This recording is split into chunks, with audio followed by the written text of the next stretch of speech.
Hello dear friends, I am your teacher Bhakti Raut from AVS Vidya Mandir, Virar. This video is for 9 semi and Marathi medium student. Dear student, today we are going to learn new topic on textbook page number 18. Unit 3, topic 3.4, Think before you speak. बोलण्यापूर्वी विचार करा म्हणजेच विचार करून बोला.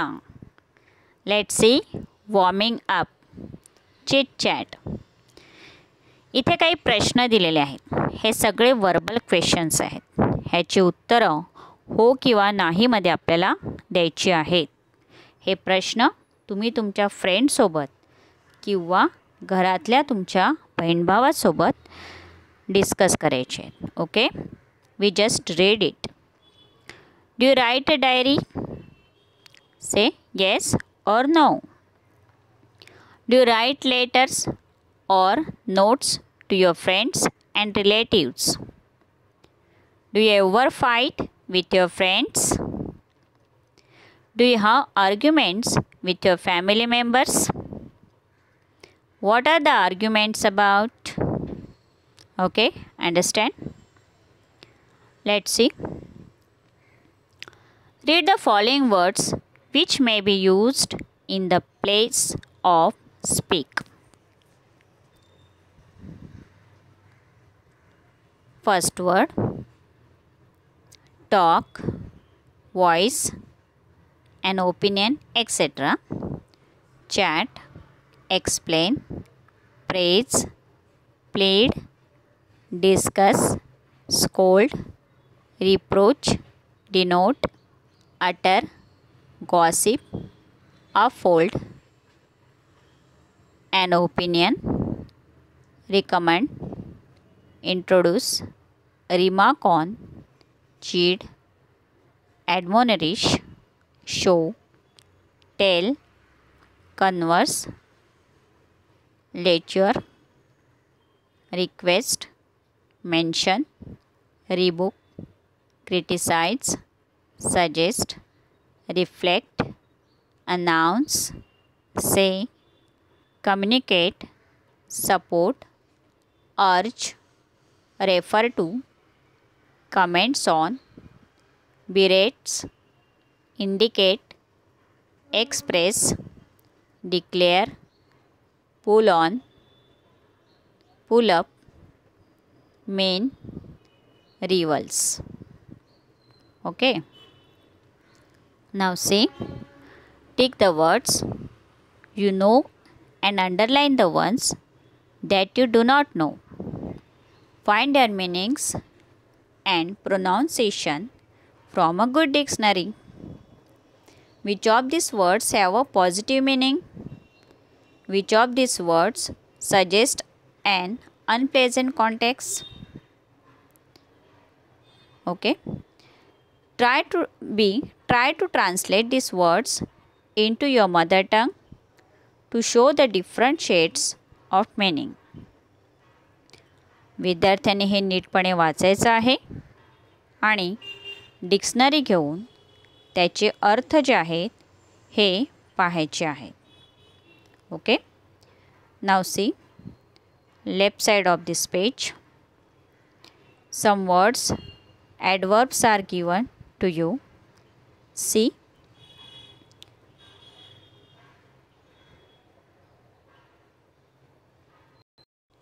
Politely, brightly, sweetly, nicely, lovingly, kindly.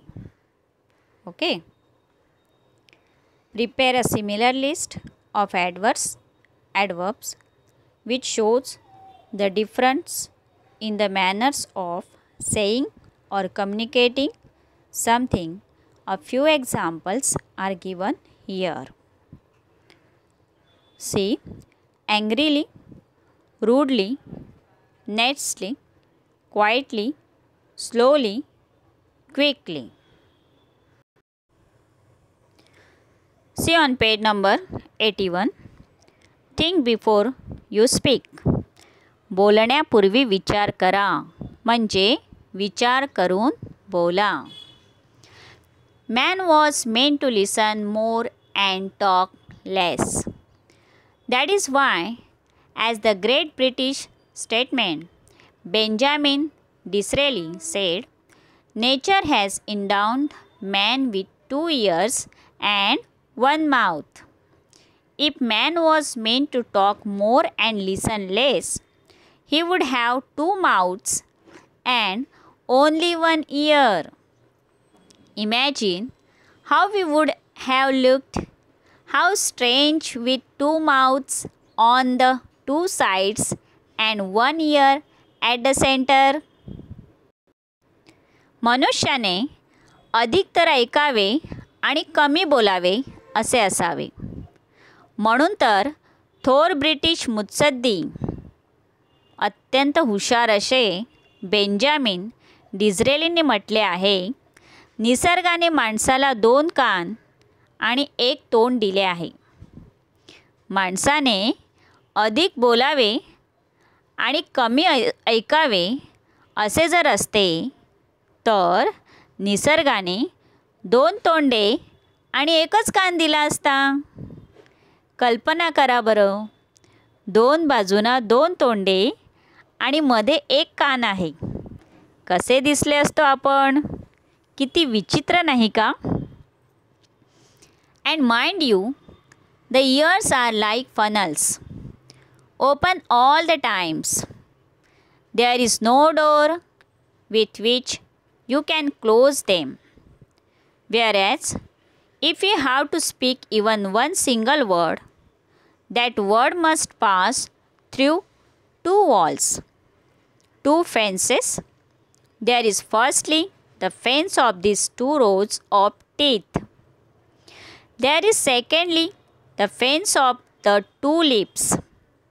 Before a word can be spoken, it has to pierce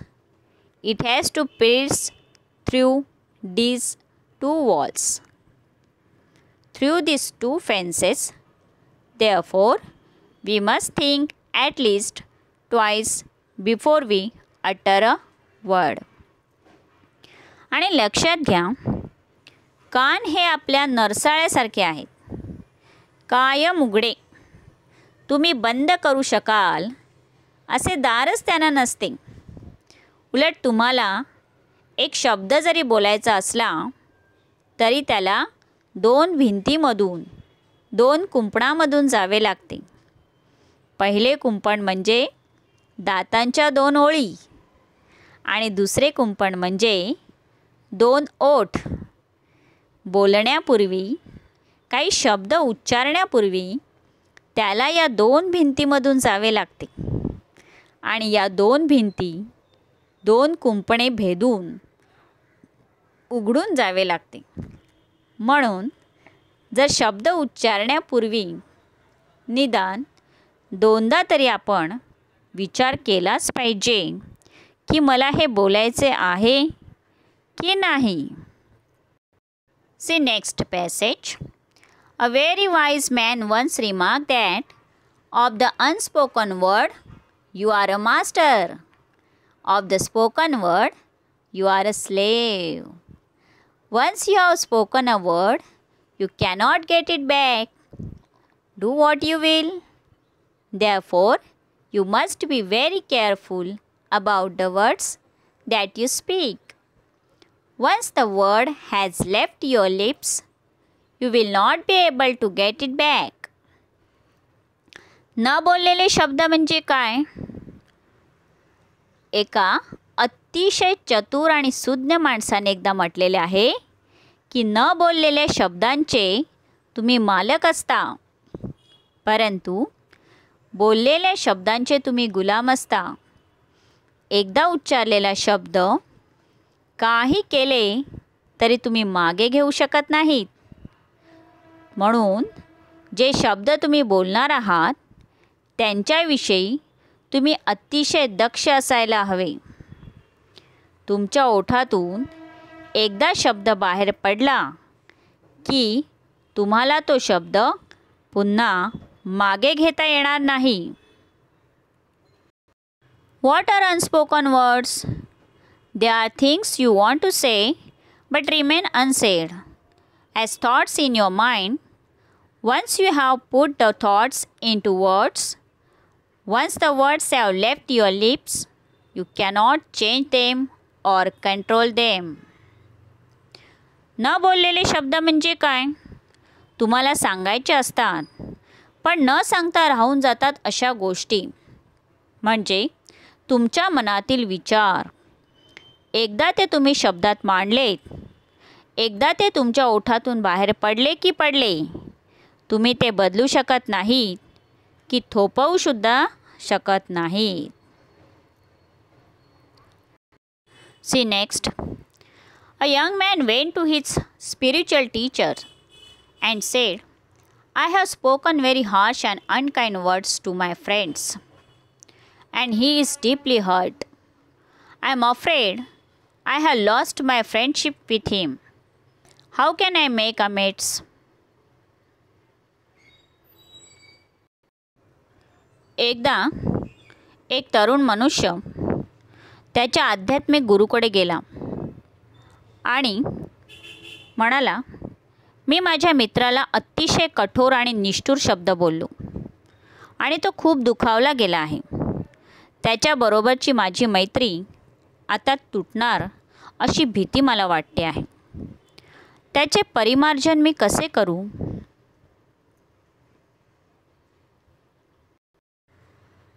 A wise teacher gave him a fresh sheet of blank paper and a pen.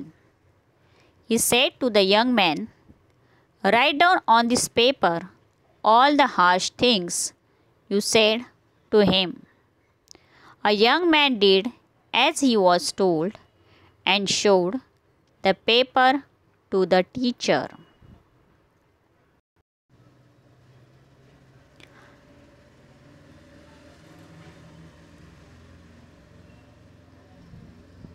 सुज्ञ गुरुने त्याला एक कोरा कागद आणि पेन दिले. त्या तरुणाने त्याला सांगितले, त्याला जे कठोर शब्द तू बोललास हे सर्व शब्द तू या कागदावर लिहून काढ. तरुणाने गुरुजीने सांगितल्याप्रमाणे ते सगळे शब्द त्या कागदावर लिहिले आणि तो कागद त्या गुरुजींना दाखवला. See next page. On page number 82, now tear up this sheet of paper into as many small bits as you can, the wise teacher said.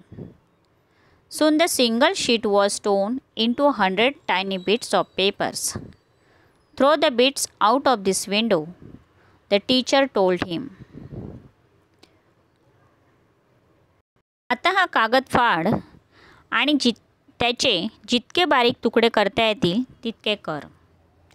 चतुर शिक्षकाने त्याला सांगितले. त्या एका कागदाचे त्वरित 100 तुकडे झाले. खिडकीतून फेकून दे. ते तुकडे खिडकीतून फेकून दे असे ते गुरुजी त्याला म्हणाले. That was easily done. It was a windy day and the tiny bits were scattered far and wide, even as the young man watched. Now go out into the street and collect as many bits of paper as you can, the teacher ordered him. The young man was taken aback. But that will be difficult, he stammered.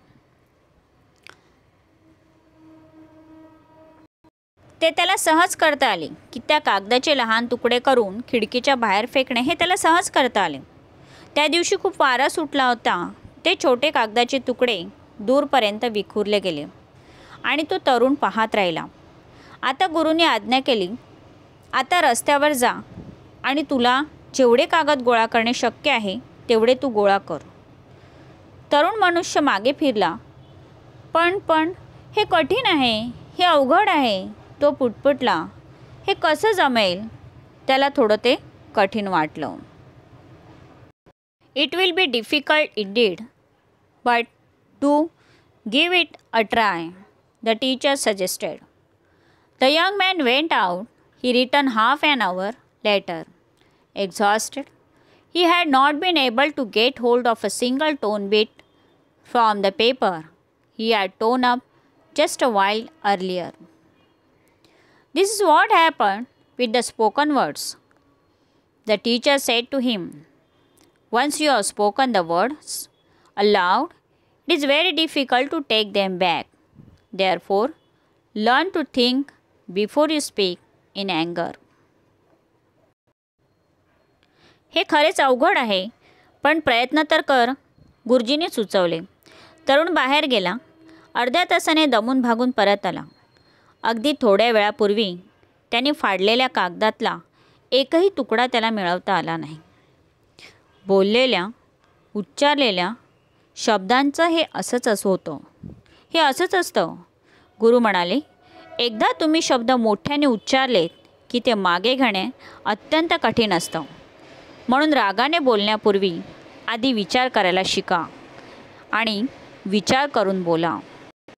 C on next page, page number 83. Socrates was one of the wisest men of the ancient world.